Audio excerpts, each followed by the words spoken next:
एक ही खेत के दोनों खेती हमें। हाँ। ना के ऊसर हवे ना के रेती हवे, रेती हवे। एक दिलवा के दुगो टुकड़ा हवे, हाँ। एगो बेटा हवे एक एगो बेटी बेटी। है, वाह। हर फूल खुशबूदार नहीं होते, हर फूल खुशबूदार नहीं होते, हर फूल चमकदार नहीं होते। चमकदार नहीं होते। जिंदगी में लाखों दोस्त मिलते वाह। हैं, लेकिन हर दोस्त वफादार नहीं होते। वफादार नहीं। हाँ। केहू घर देखेला, केहू दुआर देखेला, केहू खेती बाड़ी रुपया हजार देखेला। सबके आपन आपन पसंद ह। हाँ। जे असल होखेला वो व्यवहार देखेला। व्यवहार देखेला, वाह। क्या बात। आज हम बेटहा बानी त न हम भुलाई बतिया, हाँ। गजभर सीना हो के न हम फुलाई छतिया। आज हम बेटहा बानी त काल बिटिया बनब, बिटिया जौन बनब। मोर गतिया तौन तोर गतिया, वाह। चाहे रोआ भगावत ठठा के हंस, हाँ। जौन होके के बात तौन होइबे करी। हाँ। जिंदगी जब चढ़ गई बा दांव पर, हाँ। चाहे अइबे करी चाहे जइबे कर। एक बार फिर सुनाइए सारी को। मेला करे गईली वहाँ मेल हो गई। हाँ। केहू फेंक दिहल जाल त हमार जेल हो गई। हाँ। दुनिया में हम सबके अपने बुझतानी, लेकिन जाए के मेरी जिंदगी हमरो के दिन अकेल हो गई। वाह। दोस्तों, विष्णु प्रभाकर गांव वाले रिपोर्टर का आप सभी को नमस्कार है। ये रेडियो देखिए, और रेडियो का भी एक ज़माना था, और ज़माना सबका होता है। किसी का ज़माना लग जाता है और किसी का ज़माना जो है एकदम लहरदार हो जाता है। एक समय था, गांव गांव रेडियो का चलन था। रेडियो का चलन इस प्रकार था कि बेटी की शादी होती थी तो खीर खवाई जो है दहेज दिया जाता था। आज मैं चाचा जी के घर पे आया हूँ, जनपद देवरिया। ये मुंद्रिका पटेल जी हैं। जब यह रेडियो देखा हूँ तो मुझे वो दौर याद आ गया है। और एक बात यह भी कहा जाता है, जो व्यक्ति रेडियो का शौकीन होता है वो सच में दिल का बड़ा शानदार होता है। और चाचा जी की मुस्कुराहट से आप समझ सकते हैं। एक और बात जब इनके बारे में मैं जाना हूँ कि जब आकाशवाणी का दौर था, आज के 20 साल पहले, और कलाकारों को खूब स्ट्रगल करना पड़ता था, तब यह आकाशवाणी के लिए गाते थे। और जब आप इनकी शायरी सुनेंगे तो आप भी कहेंगे हाँ, सच में जो है यह शानदार है। चाचा जी प्रणाम, क्या हाल चाल है? सब ठीक ठाक है, आप लोगों का आशीर्वाद से। ये दौर तो अब खत्म हो गया। हाँ हाँ, हाँ? दौर खत्म। अच्छा, तो आप आकाशवाणी में जो है शायरी गाते होते थे? हाँ, हाँ, खूब। अब तो जमाना बदल गया ना, बदल गया। अब आकाशवाणी के ही बुरे दिन आ गए। हाँ, ठीक है। सही और बात। रेडियो का भी बुरे दिन आ गए। हाँ हाँ, अब डीजे और डिस्को वाला दौर है। हाँ, हाँ। पहले मुझे याद है कि आप सबकी जब यंगस्टर वाली उम्र होगी तो शाम को 4 बजे किसी का कार्यक्रम होता था, हाँ। सुबह सवेरे कोई कार्यक्रम आता था, गीत संगीत होता था। हाँ, हाँ। थोड़ी अपनी शायरी से बयां कीजिए जी। जेकर जिंदगी जोरी, हम्म। जेकर जिंदगी जोरी तो कब मौजूर ना हुई। अरे वाह।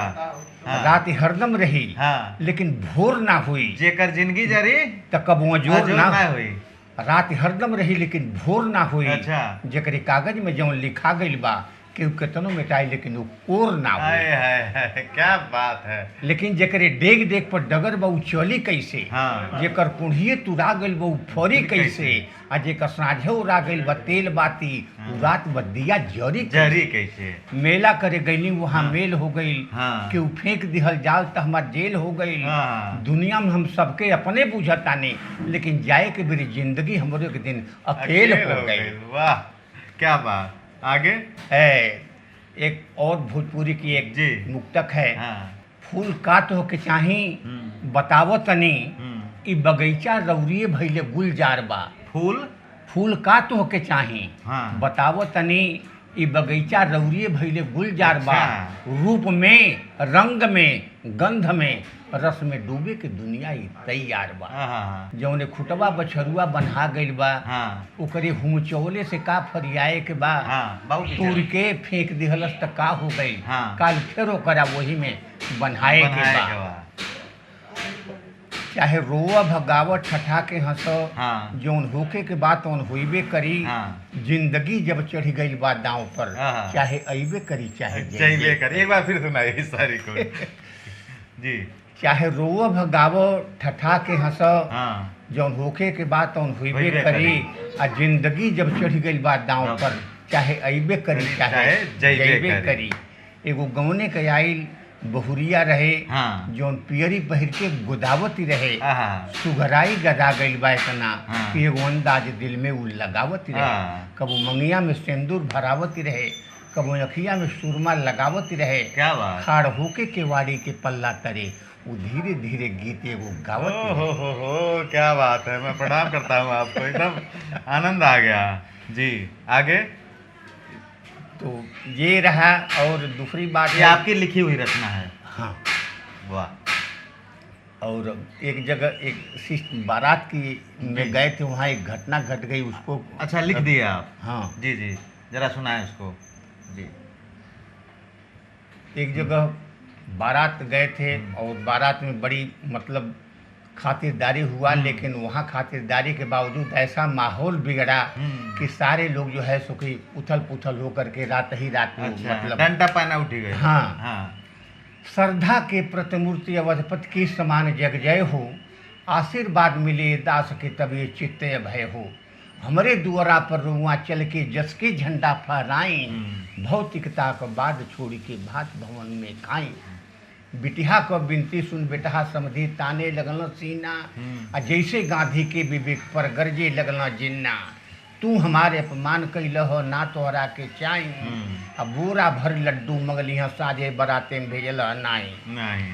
तोहरे यहाँ बियाह कैले में हमरे लागल घाटा, नाच बाजा टेंट समियाना जीप का काली कहाँ से भौरव साटा। भइल शोर समियाना में भागे लगल साथी, भइल शोर समियाना में भागे लगल साथी। हाँ। जैसे हरे हर चक्कर के मेला में सनकल भागे हाथी। हाँ। अगुआ कहल धीरज धर का मरले बाहाही, हाँ। आ जूरी मिली तौन देवे करी हम हाँ। भात भवन में खाएं। 1500 रुपया मिली भाते पर बेटा कहता न, 1500 रुपया मिली भाते पर तब्बे गोड़ धोवाई, आना तकुम कर भैंसा से तंबू में सुतल जाई। हे बरात को संगे साथी कतही केहू मत जाई, आ जबले रुपया दूह न ले तबले कहीं केहू मत जाई। भइल शोर समियाना में समधी क बढ़ल बैलगाड़ी। हाँ। अगुआ कहल ना मानी लबनी भरती ले ताड़ी। बेटहा कहले बिटिया से हम पाई पाई ले, हाँ। आ बिटिया कहल बेटहा के हम एगो बार न दे। मुद्रिका एक रात का बारात करी, अब सब सुख के साथ सजाई, भूत भोर हरे घोरे जाके आपन काम बनाई। मुद्रिका जी की बात सुन के रौरे सबे गले से गला मिलाई, अब भौतिकता को बाद छोड़ के बात भवन में। अरे वाह। केहू घोर देखेला, हाँ। केहू घोर देखेला, केहू दुआर देखेला, केहू खेती बाड़ी रुपया हजार देखेला। सबके आपन आपन पसंद है। हाँ। जे असल होखेला वो व्यवहार देखेला। वाह, क्या बात है। जे असल होखेला वो व्यवहार देखेला। हाँ। केहू सोना दे के बहुत गुमान करेला, हाँ। केहू दान दे के दान का बखान करेला। दान हक बर तो सभे करेला, लेकिन दान एगो उहे करेला कि जेगो कन्यादान करेला। सबसे बड़ा दान कन्यादान है। केहू सोना चांदी देला त दिहल करो, हाँ। का केहू के दिहले से बने के बा, लेकिन जौन लिखल बा कर में ना मेटी कबू, जौन यापन बा लेके उहे गिने के बा। एक ही खेत के दोनों खेती हमें, हाँ। ना के ऊसर हवे ना के रेती हवे, एक दिलवा के दुगो टुकड़ा हवे, एगो बेटा हवे एगो बेटी है। वाह चाचा जी, शब्द नहीं है एकदम। बेटिया कहल कि बाजार बा हजार के, बेटा कहता न कि बाजार बा हजार के, तुहार ना चली। लागे तीत चाहे मीठ बात कहे ली सही, चेट बाटे गरम तो भाई भाई, न तो छोड़ी दुआर देख दूसर गली। अरे वाह। नोट मिली मोट तो चोट ना रही, नोट मिली मोट तो चोट ना रही। हित भले ही विलास, हाँ। बाकी हम तनिको छोट ना रही। ऐसन मारी मारी की जिंदगी भरी कहरत रहे, बाकी रूप से देखत तो चोट ना रही। अंदर दर्द बा, हाँ। अब बाहर पाउडर से जनबा, हाँ। रंग भरल बा। आज हम बेटहा बानी तो न हम भुलाई बतिया, हाँ। गजभर सीना हो के न हम फुलाई छतिया। आज हम बेटहा बानी तो काल बिटिया बनब, जौन मोर गतिया तोर गतिया। वाह। कविता के माध्यम से आप समाज के पीड़ा कह दियनी, और बेटी के शादी में बाप के कितना समस्या रहेला वो एक बाप ही समझ सकेला। बहुत अच्छा। तो आपके उम्र कितना हुई चाचा जी? आप हमारा इस वक्त उम्र है 75 के अमाउंट। 75? 70-75। बड़ा सजो के आप लिखले हो कविता। हाँ? बड़ा सजो। बड़ा एक रोमांटिक कविता भी आप सुनाते रहनी है अभी जब हमने बातचीत करते रहनी है। कहता जी, खुदा जाने की मौत का पैगाम कब आ जाए, खुदा जाने कि मौत का पैगाम कब आ जाए। मेरी जिंदगी का शाम कब आ जाए। वाह। खुदा मेरी जिंदगी सलामत रखें। हाँ। यह मेरी जिंदगी किसी के काम में आ जाए। बहुत बढ़िया। हर फूल खुशबूदार नहीं होते, हर फूल खुशबूदार नहीं होते, हर फूल चमकदार नहीं होते। चमकदार नहीं होते। जिंदगी में लाखों दोस्त मिलते वाह। हैं, लेकिन हर दोस्त वफादार नहीं होते। वफादार नहीं होते। फूल तो सभी खिलते हैं, हाँ। लेकिन सुगंध देता है कोई कोई। हाँ। और दोस्त रोज मिलते हैं, हाँ। लेकिन लास्ट तक निभाता है कोई कोई कोई, कोई। कोई। चलिए चाचा जी, मुझे बहुत अच्छा लगा आपसे मिलके, और 75 साल की उम्र में आपकी यह याददाश्त और इस तरह की रचना आपने लिखा है। अब मुझे पूरा भरोसा है, आज हम लोग ऐसे रफली आपसे बात कर रहे थे। बनारस की भी एक छटा हमने लिखा है। अच्छा। हाँ जी, क्या है वो? बनारस सुना दीजिए। नगरी।